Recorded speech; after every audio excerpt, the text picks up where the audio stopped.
말로 시작하기 때문에 흔히 전도서를 또 일반적인 사람들도 전도서 내용을 읽은 사람들은 허무에 관한 그런 책이다. 인생의 허무를 말하는 비관적인 그런 내용을 담은 책이다. 그렇게 말하는데 크게 오해지요. 허무에 대해서 분명히 헛되다는 인생의 헛됨을 많이 말하고 있지만 더 정확하게 표현한다면 인생의 허무를 말하는 책이 아니라 하나님 없는 인생의 허무함을 보여주는 책이에요. 그러니까 하나님 없는 삶은 헛되다는 거죠. 하나님 없는 인생은 허무하다는 거예요. 그러면서 하나님 안에서 참되게 복되게 지혜롭게 살아가는 그런 말씀을 제시하는 책이 전도서인 거예요.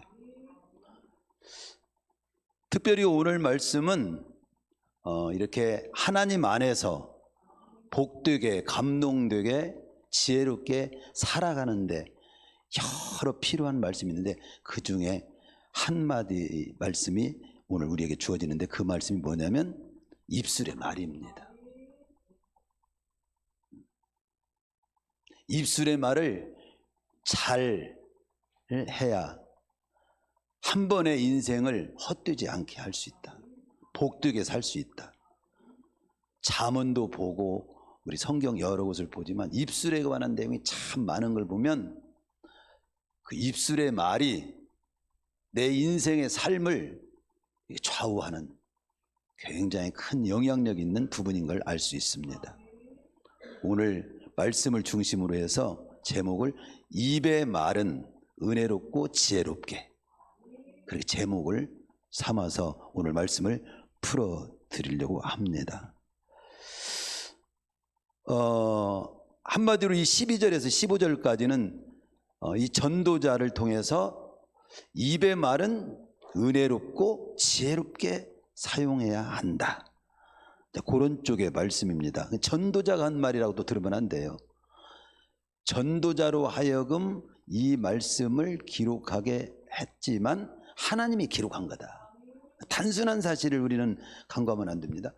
하나님이 우리에게 가르쳐 주시는 그 말씀이 뭐냐면 이 땅 여정을 살아가는 동안에 하나님 안에 들어있는 너희 구원받은 너희들 또 이 땅을 헛될 뿐만 아니라 복되게 구원받을 뿐만 아니라 구원받은 자 더 복되게 풍성하게 후회 없이 잘 살으려면 입술의 말을 잘해야 한다.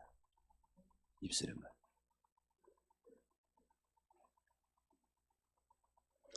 한마디로 어리석은 사람의 입술은 지혜롭지 못하다는 겁니다. 누가 어리석은 사람이냐? 입술이 지혜롭지를 못해.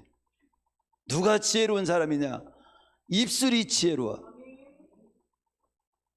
우리 성도님들이 이 부분에 대해서 오늘 말씀을 잘 받으셔서 남은 생에 정말 입술로 인해서 망하지 않고 흥하는 사는 쪽을 복된 쪽을 가실 수 있는 우리 성도님들 되시기를 축원합니다.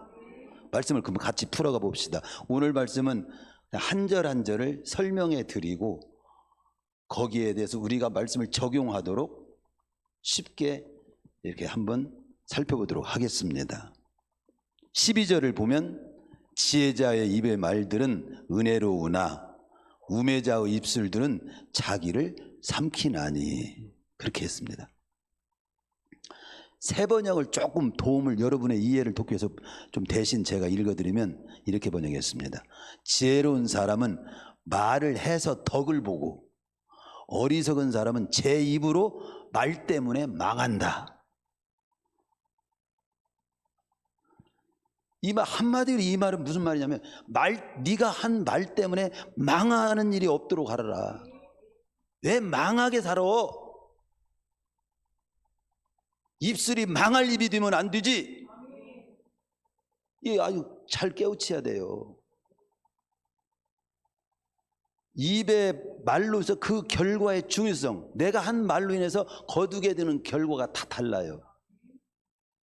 말의 결과에 대한 말씀을 지금 강조하고 있는 겁니다. 말에 대한 결과가 나를 망하게 하는 말을 하면 안 된다 이거야. 그러면 다른 사람도 망하게 하면 돼야 안 돼요? 다른 사람도 망하게 하는 말을 하면 안 되지. 나도 망하지 않고 다른 사람도 망하지 않게 하는 입술이 되라는 거지. 우매자의 입술, 우매자는 뭐요? 어리석은 자라는 말이나 똑같은 것이죠. 바보라는 말하고 똑같은 것이죠. 우매한 자, 어리석은 자, 바보들은 자신을 파괴하는 말을 한다는 거예요. 자신을 파괴하는 말을 하면 안 된다는 거예요. 자신을 파괴하는 말.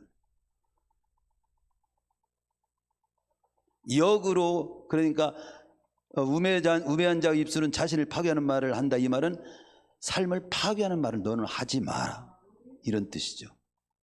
다른 사람에게도 좌절시키는 말을 하지 마세요. 여기 지혜로운 자는 은혜로운 말을 한다고 해서 은혜로운 말이라는 말을, 은혜라는 말을 여러분 잘 알지만 히브리어로 hen이라는 그런 발음으로 이렇게 표현됩니다. 선물, 은총이란 뜻이에요. 어쩌면 우리말로 표현하면 다른 사람에게 힘과 소망을 주는, 은혜를 주는, 용기를 주는 그런 입술이 된다. 예를 우리 일반적인 말로 합시다. 어떤 학생이 지방대학 나왔어. 지방대학 어느 과를 나왔어. 근데 이런 말 합니다. 그런 대학, 그런 과 나가지고 취직이나 하겠냐? 이렇게 하는 거야. 그러면 그 말을 들은 그 학생, 그 청년이 힘이 날까요? 좌절될까요? 삶을 포기하고 싶어. 나는 이런 대학 나와봤자 알아주지도 않고, 이렇게 생각합니다. 근데 이렇게 말을 해보세요. 재벌그룹, 우리 재벌 최고의 그룹의 현대그룹 회장이 지방대학이라도 나왔냐? 거의 재벌그룹 회장 중에 좋은 대학 나온 사람 없어. 뒷글 배워가지고 말글로 풀어먹은 사람들이야. 너는 그에 비하면 대단한 거야.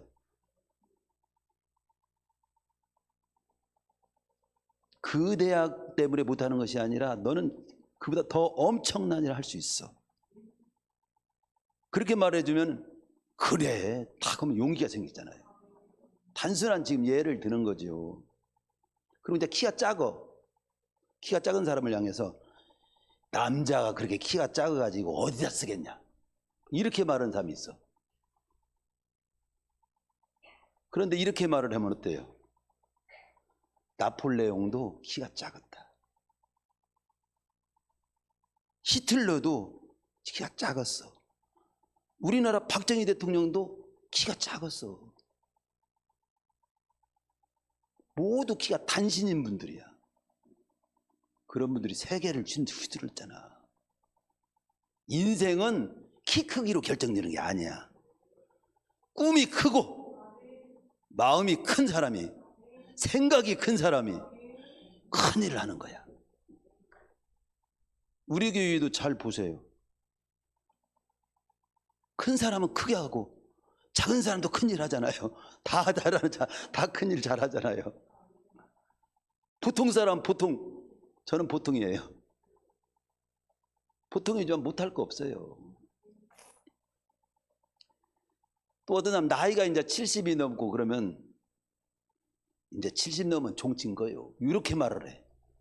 종쳤습니까? 그러면 이런 사람들 우리는 성경적으로 말을 해야 돼. 85세 갈렙은 이 산지를 내게 주소서, 내가 정복하겠습니다.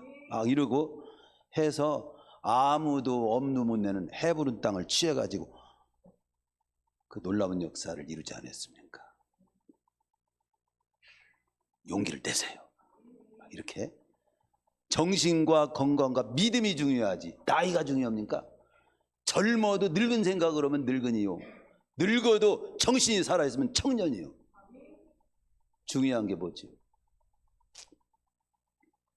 그래서 우리는 이 1절을 통해서는 자기나 남을 파멸시키는 말을 하지 말고 살리는 말, 용기를 주는 말, 소망을 주는 말, 나도 살고 너도 살리는 말을 하는 입술을 가지고 네 인생을 살아라. 그게 인생론이지. 뭐 인생론이 뭐 대단한 겁니까?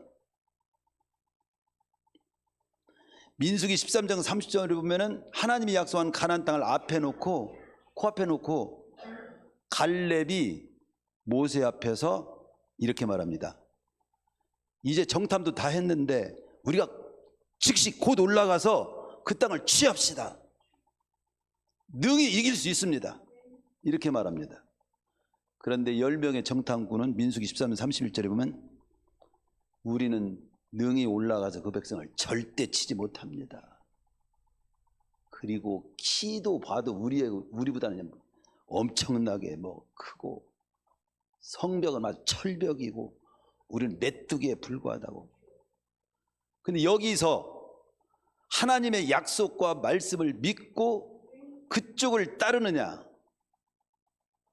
형편과 인간의 눈으로 보는 그런 믿음 없는 쪽으로 그 표를 던지느냐, 어느 쪽의 말을 따르느냐에 따라서 그 삶이 결정이 됐어요. 오늘도 마찬가지예요. 똑같은 지금 머리를 갖고 있습니다. 생각을 갖고 있어요. 어느 쪽으로 내 생각을 틀고 내 마음을 던질 거냐, 이 시간부터 달라져요. 달라집니다. 에스더는 멸절위기에 놓여있는 민족을 말로써 왕의 마음을 확 바꿔가지고 온 민족을 다 살렸잖아. 한 여인이. 군대보다도 더 센 거야. 13절로 넘어갑니다. 그러니까 12절은 뭐예요? 내 입의 말로 인해서 그 결과가 어떻게 되는가. 나를 파괴하는 쪽으로, 다른 나라를 파괴하는 쪽의 말은 절대 하면 안 돼요. 13절 다 같이 읽어봅니다. 시작. 그의 입의 말들의 시작은 우매요 그의 입의 결말들은 심히 미친 것이니라. 이게 대체 우리가 쉽게 우리가 이해하는 말로 잘 좀 듣기가 쉽게 설명하면, 그러게 쉬운 성경을 좀 참조해서 먼저 읽어드리면 이렇게 쉬운 성경 번역했습니다. 어리석은 자는 미련하게 말을 시작하다가 나중에는 미치광이처럼 말을 하고 만다. 어리석은 사람의 입에서 나오는 말은 처음에는 터무니없는 어리석은 말을 하다가 자기 혼자 극단으로 치우치면 조절 능력을 상실하고 몰상식한 행동을 저질러 사악한 결과를 가져오게 된다는 그런 쪽의 의미입니다. 근데 이게 어렵죠? 좀 그래도 한마디로 이겁니다. 쉽게 제가 소화해서 우리 성도님들이 이해될 수 있도록 표현한다면, 어리석은 자는 처음부터 터무니없는 말을 시작해가지고 안 좋은 결과를 가져오는 말만 하는 것이 어리석은 자라는 거예요. 즉, 내 말의 사용처를 잘 모르고 말을 해대는 거예요. 처음부터 끝까지 내 입의 말을 어디에 쓸 건가, 이걸 생각하고 말을 하란 말이에요. 여러분 부엌칼을 가지고 어디에 쓰죠? 요리하는 데 쓰잖아. 낫을 가지고 뭘 해줘? 꼴을 벤다든가 풀을 벤다든가 뭐 예를 들어서 이런 데 쓰는 거죠. 도끼는 장작을 패는 데 쓰죠. 사용처가 있는 거예요. 근데 목적과 사용처도 없이 터무니없는 말만 해대. 막 자기 감정 막 생각나는 대로 막 해대. 시작도 끝도 없어. 그리고 해대고 얻은 게 뭐예요? 결과가 뭐야? 그래서 여기 보면 사용처를 제대로, 말에 관한 사용처에 관한 말이에요. 대체 어디에 내 말이 어디에 사용되는, 지금 사용하려고 하는 말인가를 한번 생각해 보세요. 말을 할 때 제가 좀 예를 들어 말을 사용하는데, 우리 성도님들이 말 사용하는데 여러분의 우리 성도님들의 입술에 말을 사용하는 사용처를 좀 소개할게요. 많이 쓰시기 바랍니다. 시편 17편 1절에는 거짓되지 않는 입술에서 나오는 내 기도에 귀를 기울이소서. 우리의 입술의 말은 기도하는 데 쓰시기를 축원합니다. 아멘. 사도행전 5장 40일 예수는 그리스도라고 가르치기와 전도하기를 그치지 아니하리라. 전도하는 데 쓰시기를 축원합니다. 전도하는 데는 한 번도 쓰지 않고 욕만 하고 싸움질하는 데만 써. 교임은 다 가로막고. 그러면 돼요, 안 돼요? 안 되죠. 전도하는 입술을. 시편 51편 5절 내 입이 주를 찬송하며 전파하리다. 찬송하는 뜻 해야지. 보통 내 싸움하는 데는 과음이 왜 이렇게 소리가 커? 찬송하는 데는 내 주를 이루고 있어. 찬양을 뜨겁게 해야지. 그렇죠? 찬송하는 데 입술을 쓰시길 바랍니다. 그리고 더 나아가서 다른 사람을 잘 가르쳐주고 잘 되도록 권하는데 입술이 쓰여져야 돼요. 사도행전 11장 23절 바나바가 안디옥 교회에 파송해 모든 사람에게 굳건한 마음으로 주님께 꼭 붙어 있으라고, 주님께서 멀어지지 말고 떨어지지 않도록 하라고. 권면을 잘 하잖아요. 잠언 10장 21절에도 의인의 입술은 여러 사람을 교육하니 미련한 자는 지식이 없으므로 스스로 죽는다. 사람을 살리고 주님의 일이 되도록 하는 일에 입술을 써야지. 내가 말을 하면 사람을 죽여, 상처를 줘, 속을 뒤집어 놔. 기도하세요. 누구를 지금 향해서 하는 거죠? 제가 지금 나 자신을 그래 누가 드려야지 이런 소리 하면 하는데 나를 지금 나를 향해서 강하게 하는구나. 응? 다른 사람을 살리고 주님의 일이 되도록 하는데 내 입술을 써야지. 다른 사람을 헐뜯고 다른 사람을 허무는 일에 막 입술을 쓰면 하나님이 안 좋게 보는 거예요. 그렇게 했으면 자신도 파멸하고 다른 사람도 파멸시키는 거죠. 단순한 원리예요. 다른 사람을 내가 끄집어서 물속에 쳐 넣으려고 하면 내가 물속에 들어가지 않고는 그런 사람 물속에 못 끌어들입니다. 내가 먼저 물속에 들어가게 돼 있어요. 저번에 말씀 받았잖아요. 구덩이에, 다른 사람 구덩이에 넣으려고 하면 내가 구덩이에 먼저 들어가게 된다고. 다른 사람을 높은 산꼭대기까지 막 밀고 올려보내려고 한다면 나도 똑같이 꼭대기 어느 날 정상에 올라가는 거예요. 다른 사람을 올리고 세워주고 살리는 데 힘쓰다 보면 내가 훌륭한 사람이 돼. 내가 정상에 서는 사람이 되는 거죠.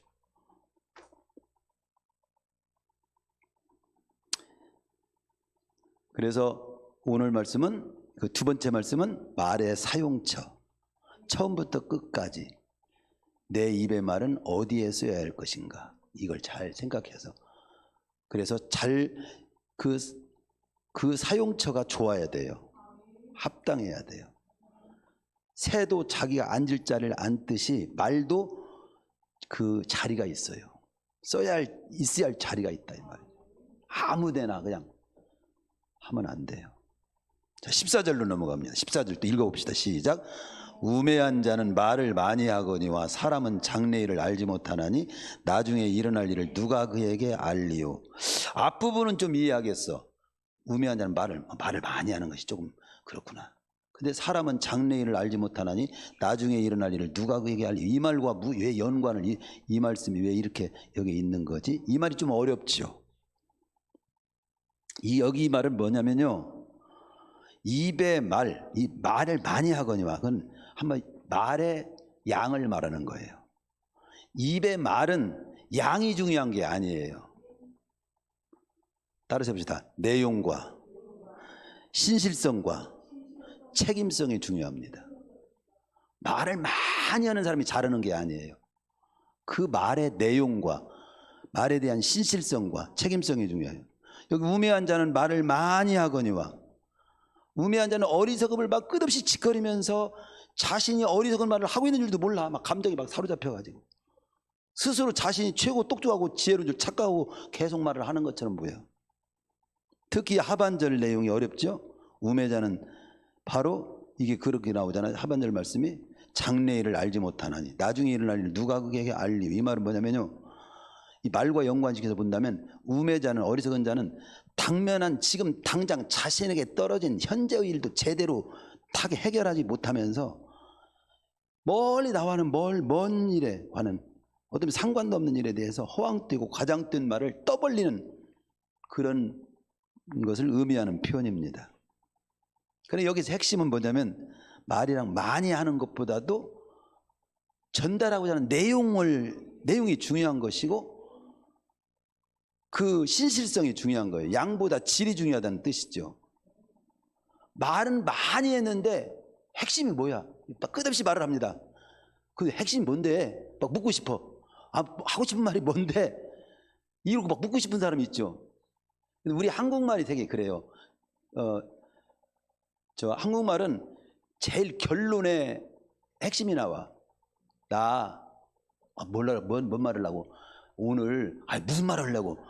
12시에, 무슨 말을 하려고? 저 대전역에, 대전역에 가서 뭐 계속 궁금이 안 나오죠? 기차표 끊으려고. 이거 기차표 끊는다고 좀 먼저 말하지. 이렇게 한마디로 그 속타잖아요. 말에 있어서는 내용이, 근데 영어 같은 경우는 주어가 먼저, 동사가 먼저 나오잖아요. 기차표를 끊는다. 나 역전에 가서. 기차표 끊는다. 왜 가? 역전에 간다. 이게 빨리 먼저 결론이 나와요. 영어와 우리 한국어의 이게 내용이 좀 문장이 그렇게 좀 그렇더라고요, 보니까. 그래서 오늘 말이라고 하는 것은 내용이 먼저 중요하고, 근데 내용이 중요하지만 신실하지 않으면 안 되잖아요. 신실하지 않으면. 말을 많이 했어. 책임지지를 않아. 책임지는 말은 없어. 참 돈 어렵지? 1,000만 원이 필요하다며. 참 어렵겠다. 그리고 말아버려. 그러면 어렵겠다고 하면 나에게 도움되는 거 아무것도 없어. 그래, 나 참 거기 1,000만 원에 비하면 10만 원밖에 없지만 10만 원이라도 보태. 그러면 1,000만 원 소리는 없고 10만 원만 나에게, 이게 들어와. 그게 내용이야. 신실성이야. 말을 많이 하는 것보다 무슨 말을 하려고 내용이 중요하고, 그 말에 대한 그 신실성이 중요하고, 책임성. 이게 말은 많이 책임지는 말을 책임지지는 않으면 하면 그 말은 힘이 없습니다. 그리고 지금 만난 일을 처리하는데 필요한 말이야 돼. 지금 당장에 예를 들어서 물이 먹고 싶어요. 예를 들어서 목이 타. 저 물 좀요. 그러더니 그래. TV 틀었냐? 전화 받았냐? 전화하고 TV 빨리 물 좀 안 그래. 저 청소 좀 하고 이러면 이상하잖아요. 그렇죠? 무슨 말인지 이해하겠어요? 지금 물 한 그릇 주는 그 말에 대해서 응답을 해줘야지. 해결을, 그 말을 해결. 만난 일을 처리하는 데 필요한 말, 그리고 한 그 말에 대한 책임성, 그리고 많은 말보다도 핵심, 본질. 근데 사실은 여자분들은 핵심보다도 본질을 말하기보다는 여러 말을 많이 합니다. 사실은 대개가 여자분들은. 그래서 남자들은 급해갖고 본질을 말해, 핵심을 말해. 그리고 시장 보는 것도 달라요. 시장을 중앙시장에 가잖아요. 중앙시장에 우리는 도끼를 사러 가. 근데 여자분들은 도끼 사러 가지만 도끼만 안 사. 거기 풀빵도 하나 먹었고, 또 뭐 스카프도 있으면 그 구경하고.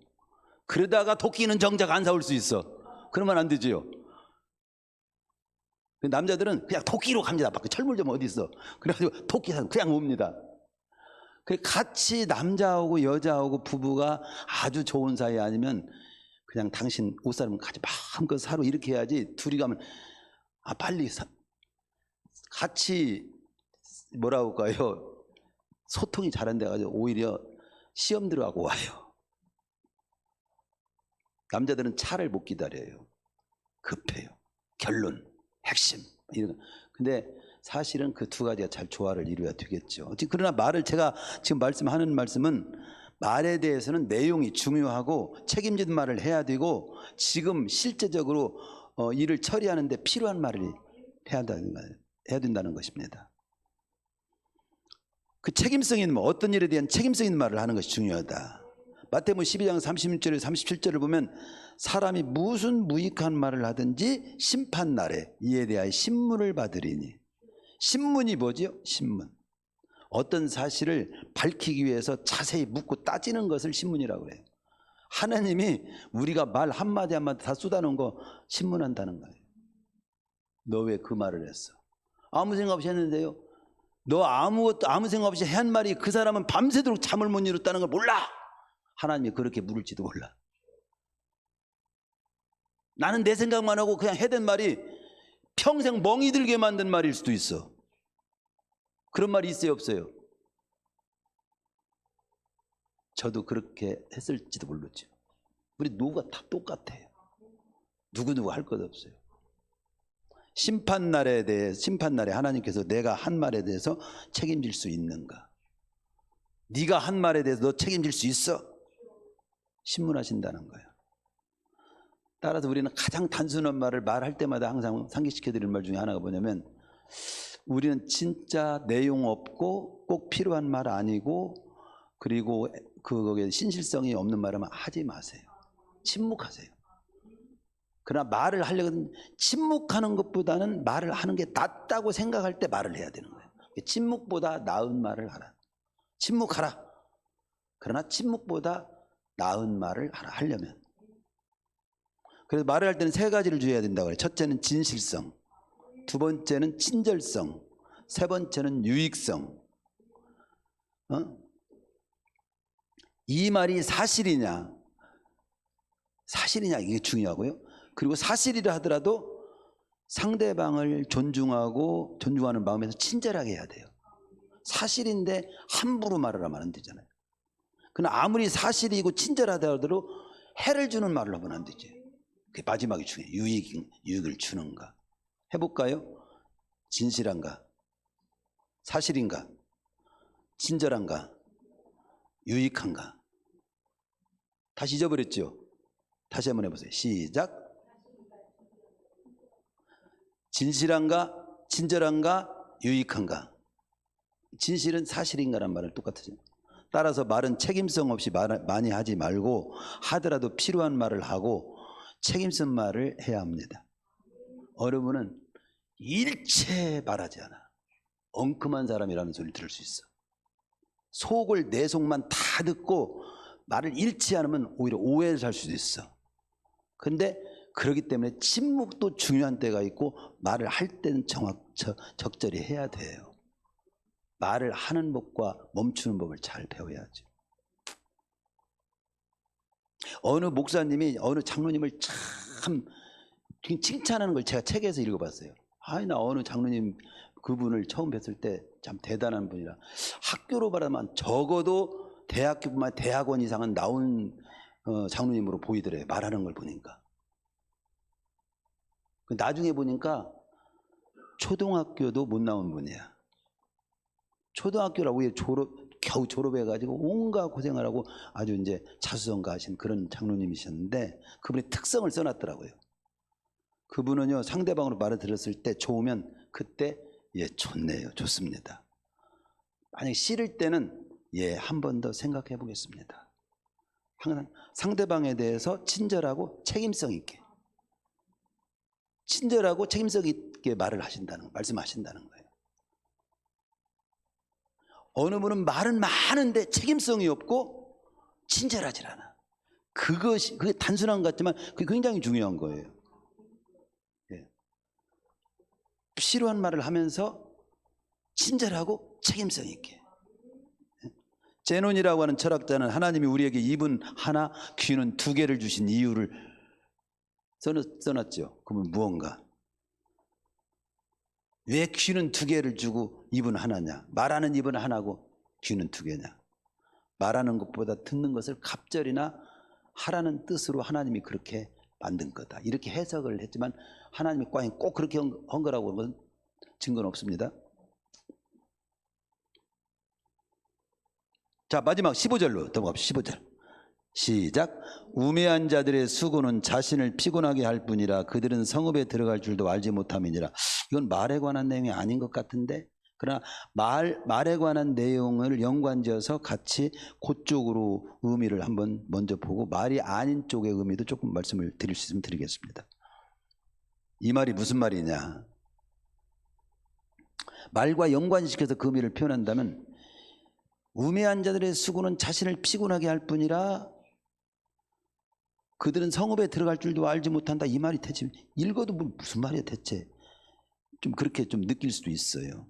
이것은 무슨 말이냐면요, 입으로는 큰 소리 치면서도 실상은 자기 집으로 가는 길조차도 못 찾는 사람이 있다는 거예요. 이게 무슨 말입니까? 이게 말만 많고 시끄러울 뿐 되는 것도 얻는 것도 없는 그런 표현을 지금 쓴 겁니다. 예? 이게요. 수고는 많이 했어. 피곤할 정도로. 그런데 무엇을 위해서 피곤하고 무엇을 위해서 수고했는가?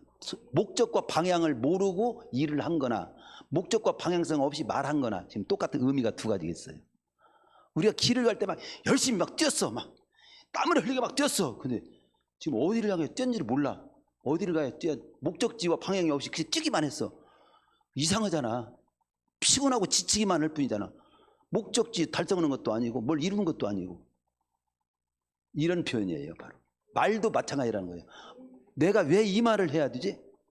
어디를 향해서 이 말을 지금 하는 거지? 근데 어리석은 사람은 그런 거 없어. 그냥 결과는 상관없어. 무조건 내 감정 나는 대로 해버리는 거야. 나 하고 싶은 대로 막 해야 돼.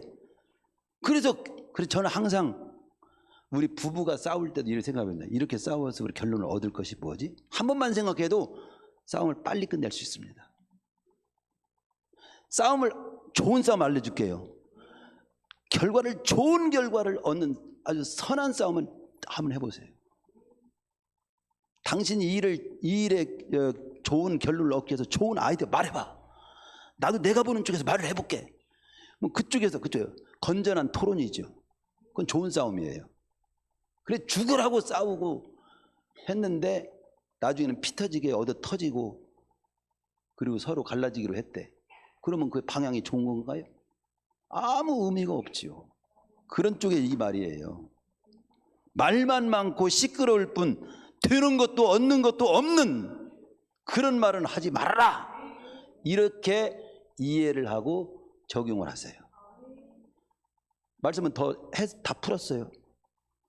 결론. 누가 어리석은 자입니까? 말을 어리석게 하고 쓰는 걸 못되게 쓰는 사람. 말을 못되게 써. 사용을. 누가 지혜로운 자입니까? 제가 결론에도 주보에도 살짝 그 말만 표현해놨죠. 말을 지혜롭게 하고 바르게 쓰는 거야. 은혜롭게 쓰는 사람이 지혜로운 사람이에요. 잠언 20장 15절. 세상에 금도 있고 진주도 많거니와 금보다 진주보다 더 중요한 게 뭐예요? 더 귀한 보배가 지혜로운 입술이. 여러분 반지에 여기 손가락에 반지 하나 없어도 목걸이에 금목걸이 안 찼어도 좋은 옷 못 입어도 이 모든 거 다 합해도 내 입술, 이 지혜로운 입술과 복받고예요. 오늘 여러분 손가락에 반지 안 끼고 목에 아주 목걸이 이쁜 목걸이 우리 여성도님들 안 썼어도 지혜로운 입술로 내가 참 지혜로운 입술을 내가 갖추겠습니다만 최고의 보배를 걸치고 가는 거야. 최고의 보배. 야구 3장 2절에서는 우리가 실수가 많지만 참 부족한 것도 많지만 진짜 말에 실수가 적은 사람, 아니 말에 실수가 없는 자라면 그 사람이 온전한 사람이다. 그 말이 진짜 맞은 말이에요. 저도 설교를 하고 말을 많이 하는 입장이잖아요. 그런데 언제나 말이 부족해요. 때로는 저는 하나님 말씀을 선포한다고 했지만 성도들이 마음이 멍들게 하고 가지는 않았나. 표현이 잘못되지는 않았나. 하나님 말씀을 선포한다고 하지만 왜 이렇게 어떤 사람은 왜 이렇게 큰 소리 치는 거야? 왜 목사님이 저렇게 표현하지? 왜 사투리를 쓰는 거야? 신경 쓰다면 한없이 신경 쓰입니다. 그러나 저는 제가 할 수 있는 만큼 생긴 만큼 된 만큼 준비된 만큼 선포할 테니 하나님이 책임져 주세요. 우리 성도님들은 맷떡같이 말해도 찰떡같이 받는 은혜가 그런 옥토 같은 마음이 되시기를 축원합니다. 중요한 은혜의 초점을 어디에 두라고 했어요? 하나님의 말씀을 풀어주려고 목사님이 애쓴다. 하나님의 말씀을 듣는다는 자체가 나는 그게 은혜롭다. 이러면서 받으셔야 돼요. 그래야 좀 사투리 쓰고 좀 큰 소리 나고 마음에 좀 안 드는 모습을 좀 지닌 거 있어도 딱 소화할 수 있어요. 야고보서에 보면 혀는 길들이기 참 어렵다 그래서. 그러나 역설적으로 길들이기 어렵다는 것은 한마디로 다르게 표현한다면 혀를 길들이기 위해서 피나는 노력이 필요하다. 그걸 알아야 돼요. 우리는 입술이 그렇게 중요한데, 입술의 말이 그렇게 중요한데 이걸 피나게 노력하지 않는 거예요. 하나님 피나게 노력하라는 거예요. 입술의 말을 잘하기 위해서 피나는 노력을 하라는 거예요. 예? 저희 군대 가면 이제 PRI거든. 피가 나고 알이 펴고 막 이렇게 하면서 막 거기에서, 왜냐하면 총 함부로 쏘면 사격 연습하기 전에 PRI를 해요. 예. 그러면 괜히 엉뚱한 사람, 저번에 사격장에 사람 죽였잖아요. 잘못 쏴가지고. 그런 일이 발생하는 거예요. 근데 막 아주 철저히 훈련받아야 다른 사람 죽이는 일을, 실수를 안 하지 않는 거예요. 우리 입술이 맞을 바, 수없이 입술이 훈련되지 않으면 수많은 사람들을 죽입니다. 수많은 사람은 상처를 입혀요. 수많은 사람은 눈물을 흘리게 만들어요. 수많은 사람은 잠 못 이루게 만드는 거예요. 결론 부분에서 그래서 혀 잘 길들이기 위해서 혀 어떻게 말을 해야 실수가 줄수면 없고 적고 말을 잘 조절해서 할 수 있을까? 1. 거기 가로쳐 놓고 주부에는 안 써놨어요. 1. 먼저 말을 잘 조절해야 할 수 있도록 일단 훈련이 철저히 필요하다는 걸 인식하십시오. 아무리 그거 좋은 배라도 키의 조절을 잘해야 하고, 아무리 훌륭한 종마라 해도 훈련해야 명마가 될 수 있고, 뜨거운 물도 다룰 줄 알아야 그 유용한 것이고, 그와 같이 말도 잘 조절해야 할 수 있도록 훈련해야 돼요. 자, 훈련은 이제 더 구체적으로 나중에 말씀드리고, 두 번째는 말을 조절하고 잘하기 위해서 무엇보다도 먼저 우리의 입술을 지켜달라고. 우리는 한계가 있어요. 기도해야 돼요. 성경이 그렇게 가르쳐요. 시편 141편 3절 여호와여 내 입 앞에 파수꾼을 세우시고 내 입술의 문을 지키소서. 어딘가에서 말을, 중요한 말을 하러 갈 때는 기도하고 가세요. 주님, 제 입술에 보초병을 세워 주시옵소서. 그래서 오늘 그 일이 잘 되게 하시고, 그 일이 성사되도록 하시고, 그 일이 하나님께 영광이 되도록 하시고, 그 일이 우리 교회 일이 잘 될 수 있도록 제 입술을 지켜주시옵소서. 이러고 가야 돼요. 그냥 생각 없이 가면 안 돼요. 저는 교회 일을 할 때 꼭 그렇게 기도하고 합니다. 그러고 나면 실수가 적어요. 세 번째는 주께 연락될 수 있는 말인가를 생각해야 돼. 연락. 시편 19편 14절 내 입의 말과 마음의 묵상이 주께 연락. 우리 아까 그 찬양 올렸죠? 19편 14절이에요. 시편 19편 14절을 가사로 한 거예요. 그 찬양이. 내 말과 마음의 묵상이 주께 연락. 이 말은 무슨 말이냐면, 말을 하기 전에 이 말을 주님께서 들으시면 뭐라고 말씀하실까? 됐다, 그렇게 해. 이렇게 내가 느낌이 들도록 그런 말을 하라 이거예요. 이사야 50장 4절 주 여호와께서 학자의 혀를 내게 주사 나로 궁핍한 자를 말로 어떻게 도와줄 줄 알게 하시고 아침마다 깨우치시되 나의 귀를 깨우치사 학자같이 알아듣게 하시는도다. 학자는요, 끝없이 공부해서 숙달해서 그 하는 말을 학자라고 해요. 그렇게 하라는 말. 그리고 마지막이 네 번째는요, 말을 아끼라고 해요. 말을 아끼십시오. 함부로 말을 못하도록 제어, 브레이크를 훈련해. 브레이크. 야고보서 1장 19절에서는 말하기는 더디하며 가능한 한 침묵하고, 말하려면 침묵보다 나은 말을 하라고 아까 그랬죠. 잠언 17장 27절 말을 아끼는 자는 지식이 있고 경솔하게 말하지 않고 상황을 판단하고 꼭 필요한 말만 하는 사람이 지식 있는 사람이라는 뜻입니다. 말을 할 때 3대 문을 독하라 아까 그랬죠. 그 말이 참인가, 그 말이 사실인가, 그 말이 유익한가, 그 말이 합당한가, 생명을 살리는 말인가, 도움이 되는 말인가. 그리고 마지막, 때에 맞는 말, 경우에 합당한 말, 적당한 말을 하기를 힘써야 돼요. 힘써야 돼요. 그게 더 살리는 말, 필요한 말, 때에 맞는 말, 경우에 합당한 말, 적당한 말. 잠언 24장 26절에 보면 적당한 말로 대답하면 입맞춤 같다. 때에 맞는 말이 얼마나 아름다운고, 경우에 합당한 말은 아루새긴 은쟁반의 금사관이 얼마나 아름다 보기 좋아요. 잠언 25장 11절. 그리고 제가 발견한 것 평범한 거 하나만 가르쳐드리고 말씀 마칠게요. 저 자신에게도 항상 그러고요, 이 네 마디만 잘 때에 맞게 잘 하시면 좋아. 때에 맞게. 따라서 해봅시다. 예, 아니요, 감사합니다, 미안합니다, 이 네 마디를 예할 때 예하고 아니할 때 거절할 때 아니오를 확실히 하고 감사합니다를 확실히 표현하고 미안합니다를 확실히 표현하고 이것을 제때에 제대로 할 수 있다면 그는 말을 잘하는 자예요. 그래서 결론은 말로 망하지 말고 말로 흥하는 우리 성도님들이 저와 우리 성도님들이 되시기를 축원합니다.